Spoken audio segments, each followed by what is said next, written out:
जय हिंद दोस्तों। साथियों, मैंने आपके साथ कल बात कर ली थी, हमने स्टार्ट कर दी थी सीरीज़ एफसी और बीसी यानी फील्ड क्राफ्ट बैटल क्राफ्ट। उसमें हमने आपको क्या बताया था, डेफिनेशन बता दी थी और ये बता दिया था कि why we need to judging distance यानी फील्ड क्राफ्ट क्यों हमें जरूरत होता है। और साथ ही साथ दोस्तों मैंने जो इसमें हमारे फील्ड क्राफ्ट में 6 पार्ट आते हैं, जिसमें हमने जो पहला पार्ट स्टार्ट कर दिया था जजिंग डिस्टेंस यानी दूरी का अंदाज़ा लगाना। और दूरी के अंदाजे में हमने दोस्तों एक मेथड यूज़ कर ली थी। टोटल 6 मेथड है, ठीक है ना। They are 6 method in judging distance, जिसने हमने फर्स्ट में आपको बता दिया था कौन सी, यूनिट ऑफ मेजरमेंट मेथड। कैसे उसमें दोस्तों हम दूरी का अंदाज़ा लगा के अपने टारगेट को अच्छे से मतलब डिस्ट्रॉय हम कर सकते हैं। दूसरा दोस्तों, in this video we will discuss about the second method of judging distance. तो दोस्तों वो कौन सी है, अपीयरेंस मेथड। तो आइए स्टार्ट करते हैं। अगर दोस्तों आपने पहली वीडियो नहीं देखी है यूनिट ऑफ मेजरमेंट मेथड, तो पहले वो देखिए ताकि आपको फिर ये आराम से जो सारी मेथड है जजिंग डिस्टेंस में ईजिली आपको समझ में आएगी, ठीक है। वीडियो के डिस्क्रिप्शन में उसकी लिंक है, तो आप वहाँ से जाकर देख सकते हैं। तो दोस्तों आइए बात कर लेते हैं हम अपीयरेंस मेथड की, यानी दिखाई का तरीका। क्यों जरूरी है दिखाई का तरीका दोस्तों, यानी बाय लैंग्वेज यहाँ पे वो लिख रखी है डेफिनेशन। उसके साथ मैं आपको यहाँ प्रैक्टिकली बताऊँगा कैसे अपीयरेंस मेथड यानी इसमें हम कैसे एक टारगेट को एक दूरी का अंदाज़ा जजिंग डिस्टेंस करके उसको डिस्ट्रॉय कर देते हैं। तो देख लेते हैं, ठीक है। तो द डिस्टेंस कैन बी जज by nothing details appearance of man and various ranges. यानी जब कोई एनिमी किसी दूरी पर खड़ा होता है तो हम उसका सही से अंदाज़ा नहीं लगा पाते कि वो कितनी दूरी पर खड़ा है। उसकी हमें पूरी डिटेल्स नहीं होती कि वो कैसा दिखता है, कितनी दूरी पर, अगर दूर डिग्री है तो वो कैसा दिखता है। तो उसी को जानने के लिए दोस्तों हम अपीयरेंस मेथड पढ़ते हैं, है ना। तो एक बार हिंदी में भी देख लीजिए आप। इस विधि में एक व्यक्ति को अलग अलग दूरियों से देखने पर अलग अलग दिखता है। ह्यूमन बॉडी यानी जो मानव आकृति है उसकी जो शेप है राइफल की फोरसाइट द्वारा विभिन्न दूरियों से दिखने पर इस प्रकार दिखती है। यानी राइफल की, अब ये कन्फ्यूजन होगा, राइफल की फोरसाइट, ठीक है, मैं बता देता हूँ। जैसे राइफल होती है ना, आपने देखी होगी .22 या एसएलआर, तो दोस्तों उसमें एक यहाँ पर होती है फोरसाइट टिप, यानी जिसमें हम यानी लेंस की तरह होता है, जिसमें हमारा टारगेट बिल्कुल सीधा रहता है। तो इसमें हम दोस्तों एनिमी देखता है इसमें, यानी जो आर्मी ऑफिसर्स होते हैं उनमें इनमें से देखते हैं। तो वही होता है दोस्तों राइफल की फोरसाइट, जिसमें से हम देखते हैं कि टारगेट हमारा सही बैठ रहा है या नहीं, ठीक है, इसका ध्यान रखना। तो दोस्तों है ना, इसी हमारी क्या होती है, हम डिटेल्स जज नहीं कर पाते, इसलिए दोस्तों हम अपीयरेंस मेथड का यूज़ करते हैं। क्या, क्योंकि जो एनिमी हो कितनी दूरी पर है, तो इसलिए हम इस मेथड का यूज़ करते हैं। तो इसमें दोस्तों 6 पार्ट है, कौन कौन से वो देख लेते हैं एक बार। तो दोस्तों पहला है एट 200 यार्ड, यानी 200 गज पे जो एनिमी है वो हमें कैसे पता चलेगा कि हाँ ये एनिमी 200 गज पे खड़ा है। तो आइए देखते हैं। अगर एनिमी हमें, यानी मेरे को 200 गज पर, यानी मेरे को सपोज करिए 200 गज पर क्या एनिमी बिल्कुल सही दिख रहा है, मेरे को उसका चेहरा भी दिख रहा है और उसकी आंखें भी दिख रही है, हाथ पैर सब दिख रहे हैं। तो इसका मतलब मेरे को क्या है कि जो एनिमी है ना वो 200 मीटर की दूरी पर खड़ा है। यानी अपीयरेंस मेथड में जो 200 यार्ड पर, यानी all part of body clear, किसके क्लियर दोस्तों, अगर टारगेट का, है ना। जैसे यहाँ पर देखो आर्मी ऑफिसर्स है और 200 मीटर पे दोस्तों क्या है, ये एनिमी है। तो यानी मेरे को एनिमी पूरी तरह से दिख रहा है 200 मीटर पर। तो हम कह सकते हैं कि जो अगर मेरे को 200 मीटर यानी एनिमी मेरे को यहाँ पर दिख रहा है पूरी तरह से, तो मैं कह सकता हूँ कि यहाँ मेरे से जो दूर एनिमी है, यानी मेरे और एनिमी के बीच कितनी मीटर की दूरी है दोस्तों, 200 मीटर की। तो उसमें दोस्तों वो अच्छे से अपने वेपन्स का यूज़ करेगा। तो ठीक है, ये ध्यान रखना। दूसरा है दोस्तों एट 250 यार्ड्स, यानी अगर 250 पर क्या एनिमी खड़ा हो तो क्या होगा, ध्यान रखना। नी घुटनों पर बैठा व्यक्ति राइफल के फोरसाइट ब्लेड से ढक जाता है। कैसे, मैं बताता हूँ आपको। जो राइफल होती है ना, राइफल मैन होता है जो भी आदमी ऑफिसर, अगर वो बैठता है घुटनों के बल और अपनी राइफल के फोरसाइट जो टिप ब्लेड है उससे देखता है, अगर बैठते हुए उसके जो फोरसाइट टिप्स हैं सामने जो टारगेट है एनिमी है, अगर वो ढक जाता है तो हम समझ जाएंगे कि जो हमसे जो एनिमी दूर है वो कितनी दूरी पर है दोस्तों, 250 मीटर पर। यानी देख लीजिए ये फोरसाइट टिप से देख रहा है बैठते हुए कि अगर इसे एनिमी, इसकी जो फोरसाइट टिप है इससे ये ढक जाता है पूरा, तो दोस्तों हम समझ जाएंगे कि जो एनिमी हमसे कितनी दूर है, 250 मीटर पर है, ठीक है। दूसरा दोस्तों एट 300 यार्ड्स, यानी 300 गज की दूरी पर हमें जो टारगेट है कैसा दिखाई देगा। तो हम कैसे बोलेंगे कि हाँ एनिमी जो है वो 300 गज की दूरी पर है। तो 300 गज पर टारगेट का दोस्तों जो फेस है वो पहचाना नहीं जा सकता। ध्यान रखना दोस्तों, पहचाना नहीं जा सकता। सपोज़ करिए कि आपका दोस्त 300 मीटर की दूरी पर खड़ा है और आपसे बोला जाए कि आप उसका चेहरा पहचान लीजिए। तो दोस्तों यानी चेहरा पहचानिए, तो आप बता दोगे कि हाँ वो संदीप है या वो रेखा है, वो आरती है। तो ध्यान रखना है ना, क्या है उसको हमने, क्योंकि हमें पता है ना 300 मीटर पे कौन खड़ा है। तो ऐसे में दोस्तों हमें ये नहीं पता रहता कि 300 मीटर पे ना, 300 मीटर पर हम क्या है एनिमी को फेस को तो नहीं दे सकते, लेकिन उसके जो मूवमेंट है, हाथ पैर हिला रहा है, वो हम देख सकते हैं ना। तो ध्यान रखना 300 मीटर पर दोस्तों हम इसके फेस को बिल्कुल नहीं देख सकते, लेकिन इसके जो बॉडी पार्ट है उसको हम देख सकते हैं। अगला दोस्तों है एट 400 यार्ड, यानी 400 गज पर कैसा हमें प्रतीत होगा कि हमें पहचान सके कि हाँ 400 गज पर कोई टारगेट खड़ा है। तो ध्यान रखना दोस्तों, 400 गज पर चेहरा पहचाना नहीं जा सकता। यानी अगर एनिमी 400 गज पर खड़ा हो, हमने अंदाज़ा लगा लिया कि 200 पर, अगर 200 मान लीजिए अगर 200 पे खड़ा है तो कैसा होगा, 300 पे कैसा है, 250 पे कैसा है, 400 पे कैसा है ना।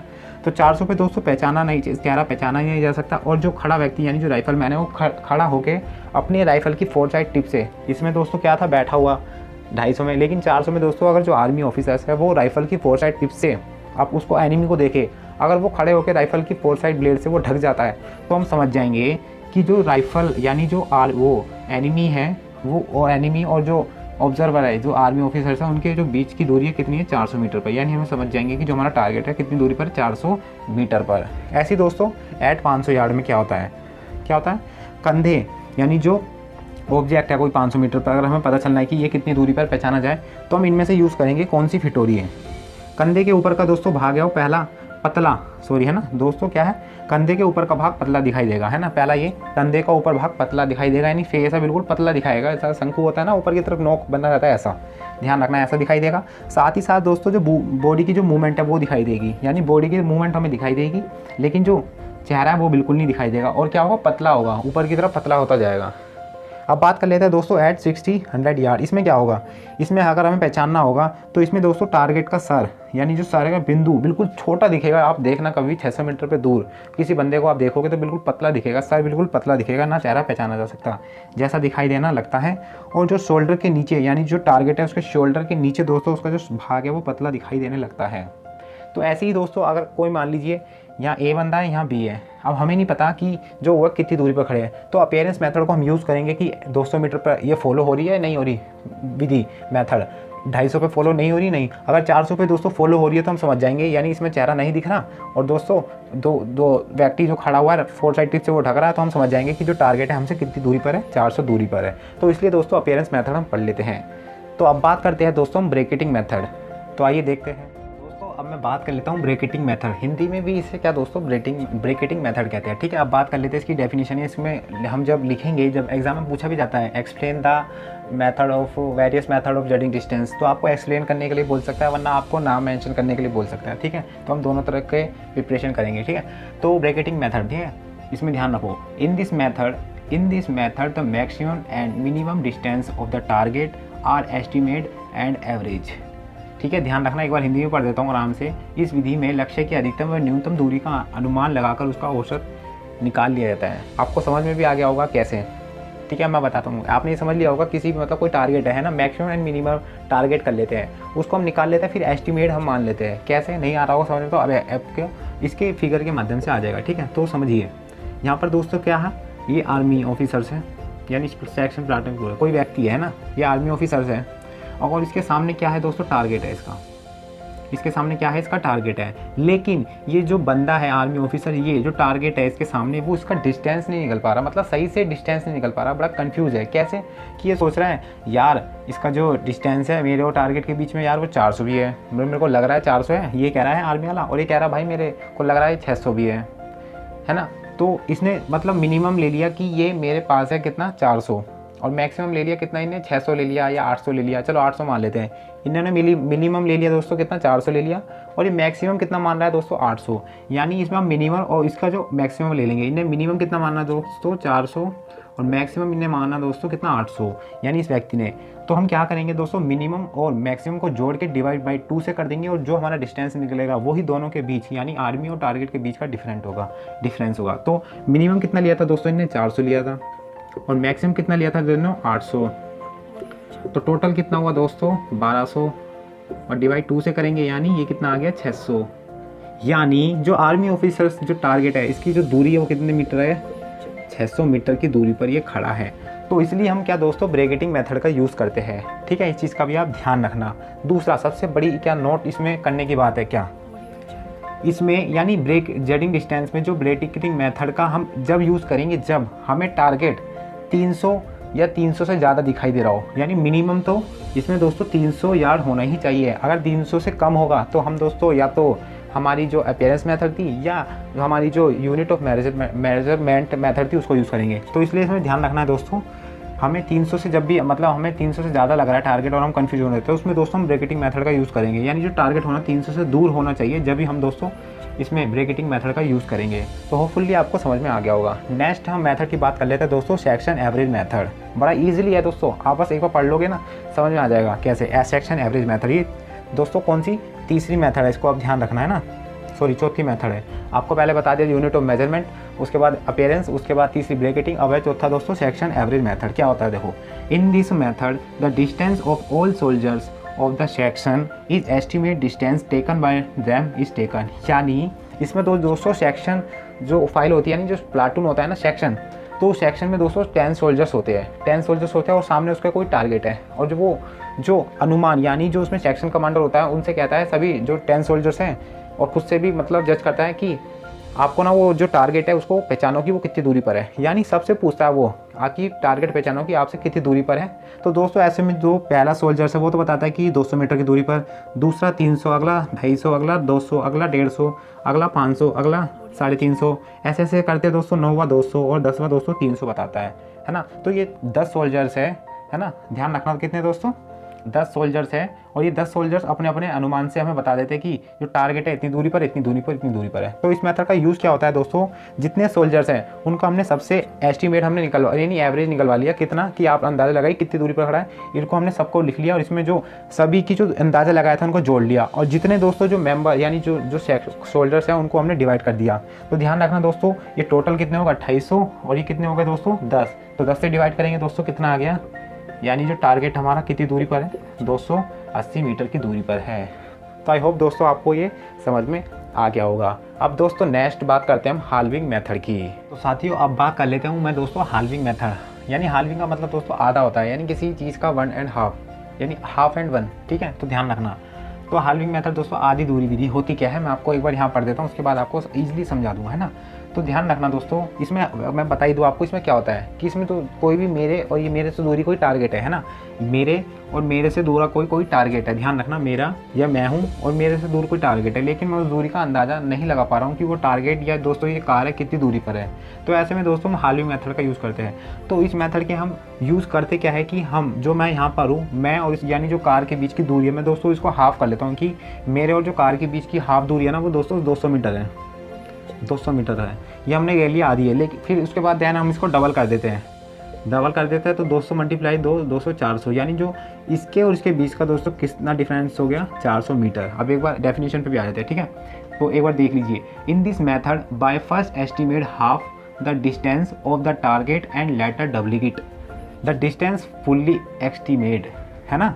क्या दोस्तों हमने कोई टारगेट है, यानी जो मेरा या मैं हूँ और मेरा कोई टारगेट है, मेरे को अंदाजा का नहीं पता चल रहा, लेकिन हाल्विंग मेथड में हम यूज़ क्या करते हैं कि मैंने और अपने दुश्मन के बीच की आधी दूरी नाप ली कि हाँ 200 मीटर तो है, देन उसको मैं डबल कर देता हूँ, वो कितने में तब्दील हो जाएगी 400 में हो जाएगी।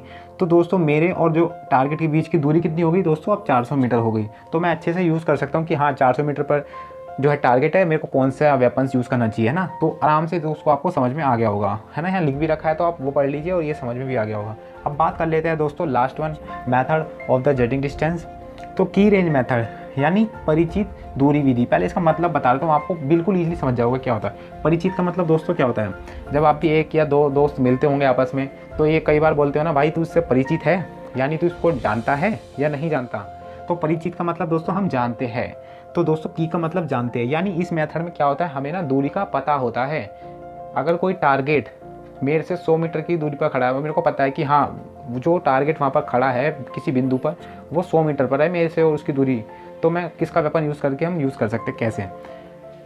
If the distance of the certain object is known, distance to the other object can be found, it called क्या दोस्तों, KRM का मतलब की रेंज मेथड, है ना। हमें इसका जो सर्टेन ऑब्जेक्ट मेथड हमें इसको पता होता है पहले से। कैसे, एक बार देख लीजिए, इस विधि में हमें पहले से ही पता होता है टारगेट की दूरी का, जिसकी मदद से दोस्तों हम दूरी का अनुमान लगाते हैं। कैसे, तो एग्जांपल मैंने आपके लिए बना रखा है। सपोज करिए दोस्तों ये क्या है, एक हॉकी ग्राउंड है ना। क्या है दोस्तों, एक हॉकी ग्राउंड है, या इसे हम क्रिकेट ग्राउंड भी मान सकते हैं। क्रिकेट का थोड़ा बड़ा हो जाएगा, क्यों, क्योंकि इसमें दोस्तों हर एक क्रिकेट मैदान बड़े बड़े होते हैं। लेकिन जो हॉकी ग्राउंड होते हैं दोस्तों नॉर्मली उनकी जो ये जो पोल्स होते हैं, पोल वो दोस्तों इक्वल होते हैं 100 मीटर पे, ध्यान रखना, है ना। तो मैंने एक हॉकी ग्राउंड ले लिया और एक ग्राउंड है। हॉकी ग्राउंड के हमें जो पोल पता है, जो ए पोल है और जो बी पोल की दूरी हमारे पता होती है 100 मीटर है। 100 मीटर ही होती है। जो हॉकी ग्राउंड के जो पोलो की दूरी है 100 मीटर है। लेकिन मैं दोस्तों यहाँ पर खड़ा हूँ, मैं यहाँ पर खड़ा हूँ और जो मेरा टारगेट है दूसरे पोल पर खड़ा है यहाँ पर।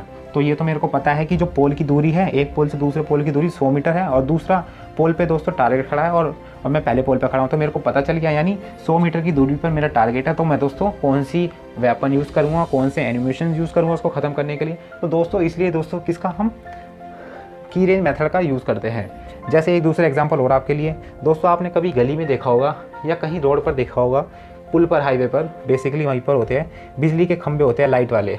तो दोस्तों जो बिजली के खंभे होते हैं ना, वो 20 मीटर की दूरी पर खड़े होते हैं, है ना, 20 मीटर की दूरी पर ही खड़े होते हैं।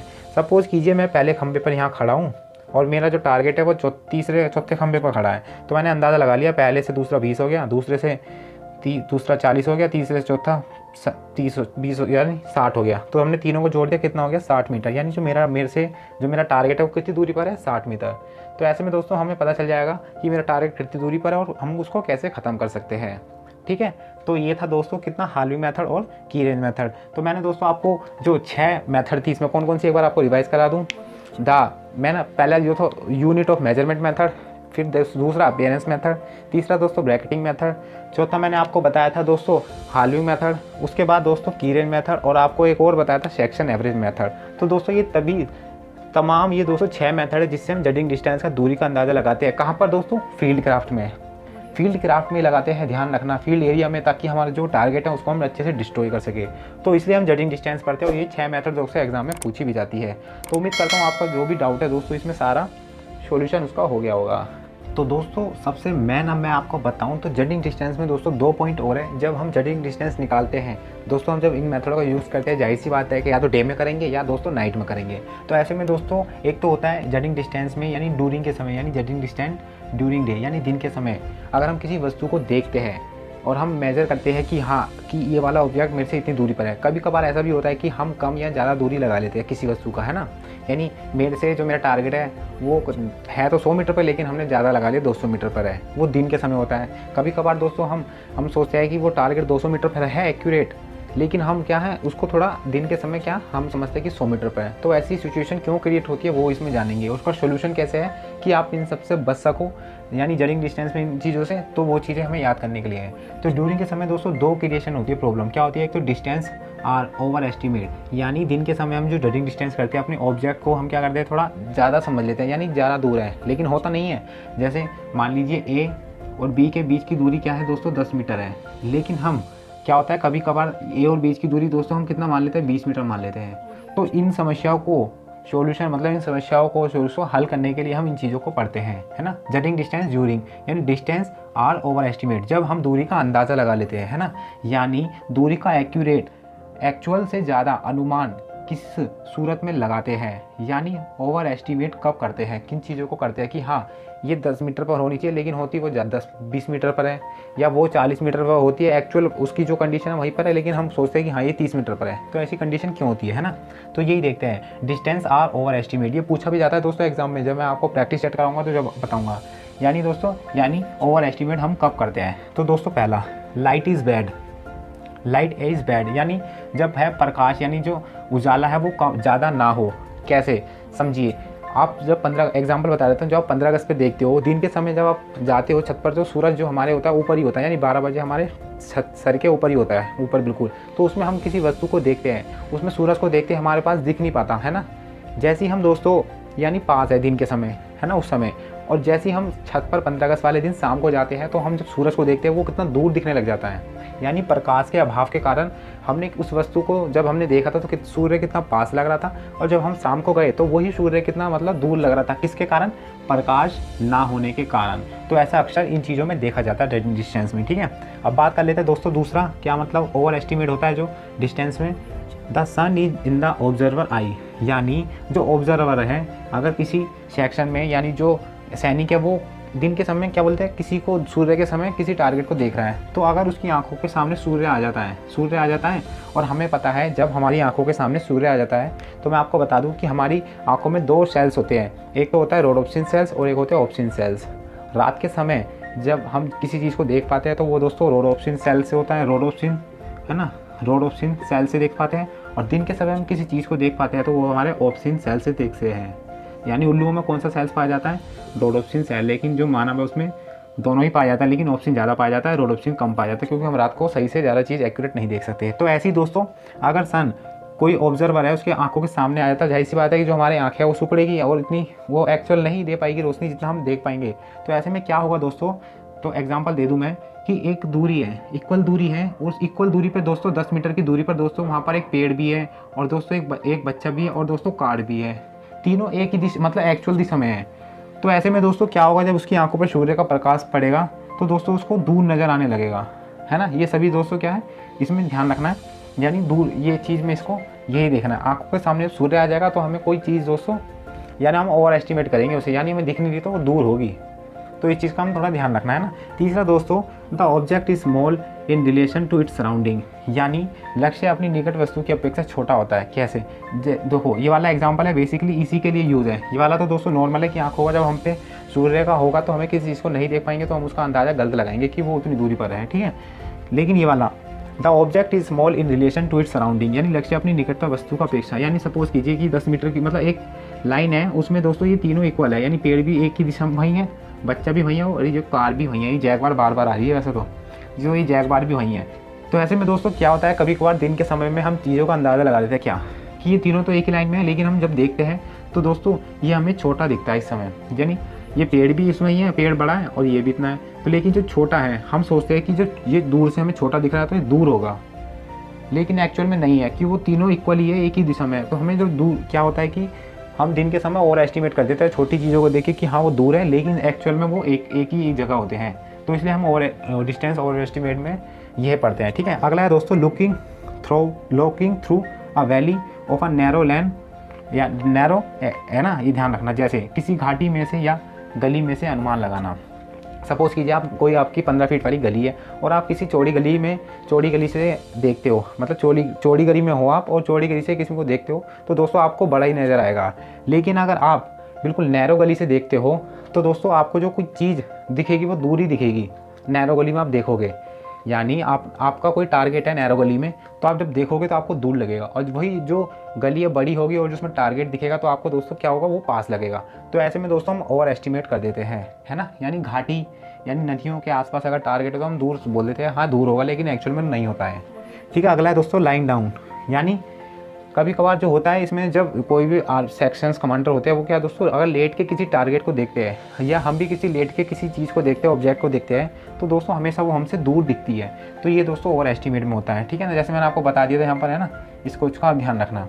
अगला दोस्तों to look down from up, एक दूसरा और है दोस्तों, जब हम ऊपर से किसी वस्तु को देखते हैं। आप मान लीजिए कि आप अपनी छत पर जाते भी होंगे और जब 4-5 मंजिल हो अगर आपकी छत, तो उस पर नीचे देखते हो तो कितनी मतलब वो दूर नज़र आती है। अगर वो नीचे कोई आप नीचे से आपको ऊपर देख रहा है तो दोस्तों जो आप ऊपर से नीचे देख रहे हो जिस व्यक्ति को, छोटा नज़र आता है कितना, है ना। तो ये हम ओवर एस्टिमेट कर देते हैं, हाँ वो दूर होगा, लेकिन एक्चुअल में नहीं होता है।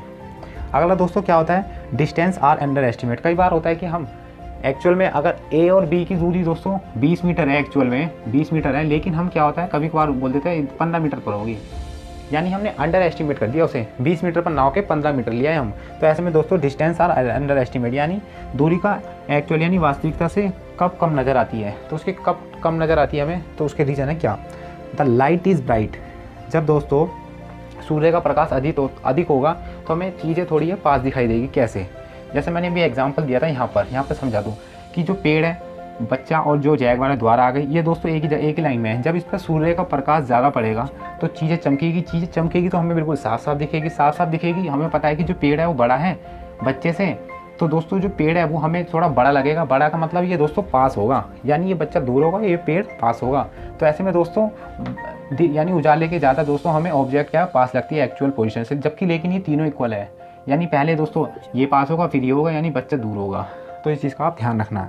आगे बात करूँ तो दोस्तों the object is large in relation to its surrounding, है ना। जैसे मैंने आपको बताया है ना, ये the object is large in relation to its surrounding, यानी जो कोई ऑब्जेक्ट है वो आपस में सराउंडिंग है। दिन के समय दोस्तों हमें क्या पेड़ वही बड़ा दिखेगा और उसके बाद जो बच्चा वो दूर हमें दिखाई देगा, लेकिन एक्चुअल में वो तीनों एक ही जगह है ना, दूर। ये इसका आप ध्यान रखना। सेम ही पॉइंट है, लेकिन हम बता सकते हैं कि ज़रूरी है कि इसमें जो लाइट इज़ ब्राइट में ही कोई ऑब्जेक्ट ले लिया हमने, ऑब्जेक्ट मान लिया उस चीज़ को, है ना। तो अब बात कर लेते हैं, there is some dead ground between observer and the object. क्या होता है कभी कभार दोस्तों, जो डेड मैदान होता है यानी दबी हुई भूमि होती है। दबी हुई भूमि कैसे, एग्जांपल में बता देता हूँ। सपोज़ कीजिए कि ये मैं हूँ और यहाँ पे दोस्तों क्या है, मेरा टारगेट है, लेकिन मेरे और टारगेट के बीच में दोस्तों ये दबी भूमि है। तो ऐसे में अगर दोस्तों इस दबी भूमि को हम सीधा करेंगे तो दोस्तों बड़ी हो जाएगी ना। तो दोस्तों जो ये वाला गैप है, इसके कारण दोस्तों मैं जो टारगेट है एक्चुअल में तो 20 मीटर पर है, मैं लेकिन इसे 10 मीटर समझ लेता हूँ। तो ऐसे में ये हमसे धोखा हो जाता है, यानी हम अंडर एस्टिमेट कर देते हैं इन चीज़ों को। नेक्स्ट है दोस्तों to look up from down, यानी जब हम नीचे से ऊपर देखते हैं तो दोस्तों में जो चीज़ें हैं वो पास नज़र आने लगती है। कभी भी आप देखना, कभी आप जब बॉल फेंकते होंगे, स्कूलों में खेले भी होंगे, तो जब आप बॉल फेंकते हो तो क्या मतलब वो जब ऊपर फेंकते हो ना कितनी छोटी सी दिखती हो, और जब ऊपर से किसी चीज़ को नीचे से फेंकोगे तो वो कितनी बड़ी दिखती है ना। तो ये भी ध्यान रखना। अगला है दोस्तों sun is shining from behind the observer, यानी जब कोई आदमी खड़ा है उसके पीछे क्या है दोस्तों, सूर्य का प्रकाश आ रहा है। तो जो सामने वाली जो सूर्य का प्रकाश आ रहा है तो दोस्तों जाहिर सी बात है कि इसकी आंखों पे रोशनी नहीं पड़ेगी तो उसे साफ साफ दिखेगा। तो साफ साफ दिखेगा, कोई ऑब्जेक्ट है तो वो उसे पास लगेगी। तो ये थोड़ा ध्यान रखना पड़ता है। अब दोस्तों इसमें एक पॉइंट और है, हमने आपको जजिंग डिस्टेंस ड्यूरिंग डे तो बता दिया, लेकिन जजिंग डिस्टेंस ड्यूरिंग नाइट के समय कौन कौन सी हमसे ऐसी मतलब ओवर एस्टिमेट हो जाता है, तो उन चीज़ों को आज देखते हैं। तो दोस्तों अब मैं बात कर लेता हूँ जजिंग डिस्टेंस ड्यूरिंग नाइट। अभी मैंने आपको बताया था जजिंग डिस्टेंस ड्यूरिंग डे, है ना। अब बात कर लेते हैं जजिंग डिस्टेंस ड्यूरिंग नाइट। हम किस नाइट के समय हम कैसे चीज़ों का, यानी कोई ऑब्जेक्ट है या टारगेट है, उसको हम कैसे अंदाज़ा लगाए कि उसकी दूरी कितनी है। तो दोस्तों यानी रात में विजिबिलिटी कम होने के कारण, विजिबिलिटी मतलब दिखाई कम देने होने के कारण वस्तु कैसे नज़र आती है। तो कैसे, अगर दोस्तों जजिंग डिस्टेंस यानी रात के समय आपको जजिंग डिस्टेंस निकालना है किसी ऑब्जेक्ट का और आपसे, तो उसमें जो 6 मेथड मैंने आपको बताई, तो उनमें से दोस्तों एक मेथड ऐसी है कि हाँ रात के समय यूज़ हो सकती है और किसी ऑब्जेक्ट को हम रात के समय फाइंड आउट कर सकते हैं। तो दोस्तों ऐसी सूटेबल जो मेथड है वो है दोस्तों की रेंज मेथड।